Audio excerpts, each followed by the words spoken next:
निश्चित रूप से मैं समझता हूँ कि हमारे लिए एक अच्छी बात है, उन्हें छोड़ दिया गया है। लेकिन अगर सीज फायर की बातें आएँ तो इसका इतना विलम्ब होना और बिना किसी शर्त से, तो ये थोड़ा दुखदायी है।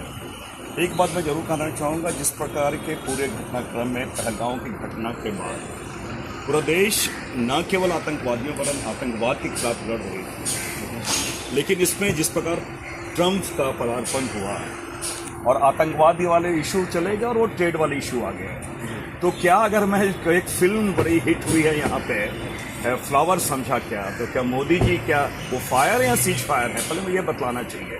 और अगर 56 सेने की बात वो खुद अपने को कहते तो 56 सेने के बाद वो सारी स्थितियाँ गई कहाँ।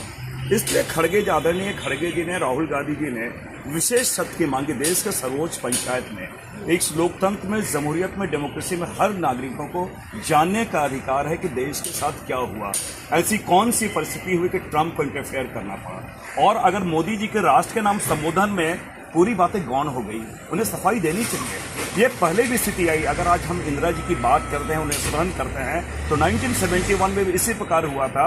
इंदिरा जी ने कोई अमेरिका की बात नहीं की। हमारे लिए देश सर्वोच्च है, हमारे लिए सेना सर्वोच्च है, लेकिन मैं समझता हूँ कि इस सारी प्रक्रिया में मोदी जी ने ना कूटनीति का पालन किया, न देश के साथ, न सेना के साथ। कहीं भी मुझे नहीं लगता कि उन्होंने इंसाफ किया है। क्योंकि प्रधानमंत्री आतंकवाद गए थे, उन्होंने बोला कि कुछ के मैं समझता एक शब्द में कहा था, वचनम किम दरिद्रम।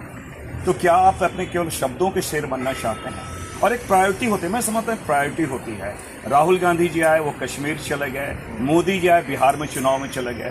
ये तो उनकी नीयत और नीति में परिलक्षित होती है ना। इसलिए हमने कहा कि एक अवसर हमें मिला था, और एक दो टूक जिसे कहा जाए, लॉजिकल एंड पे जो चीज़ें आनी थी, ये केवल शब्दों के वीर बने। और मैं समझता हूँ जिस प्रकार सेना में इन्होंने अग्निवीर लाया, उसी प्रकार ये शब्दों के वीर बने। सर, एक और क्वेश्चन ये रहेगा, जिस तरीके से डोनाल्ड ट्रंप की बात कही जा रही थी, उन्होंने मध्यस्थता की अपनी बात करी, और कल फिर से उन्होंने इसी चीज़ के ऊपर तो क्या नरेंद्र मोदी जी नरेंद्र को सरेंद्र मोदी कहते हैं? किनके सामने वो सरेंडर हुआ?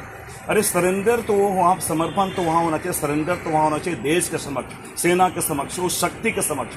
लेकिन जो इनके कृतियों से ऐसा लगता है कि नरेंद्र मोदी वो सरेंद्र मोदी हो गए हैं, सरेंडर मोदी हो गए हैं और ट्रंप के सामने हो गए। ये मैं जरूर कहना चाहूँगा। प्रश्न में रहेगा सर, जिस तरीके से मध्य प्रदेश के प्राइवेट अफेयर्स मिनिस्टर हैं ब्रजेश शाह, उन्होंने जैसे टिप्पणी करी, उन्होंने बोला है कि प्रधानमंत्री ने देश को लेसन लिया है और अपनी बहनों को यूज़ करके मैं समझता हूँ ये मानसिक दिवालियापन साबित होता है। क्या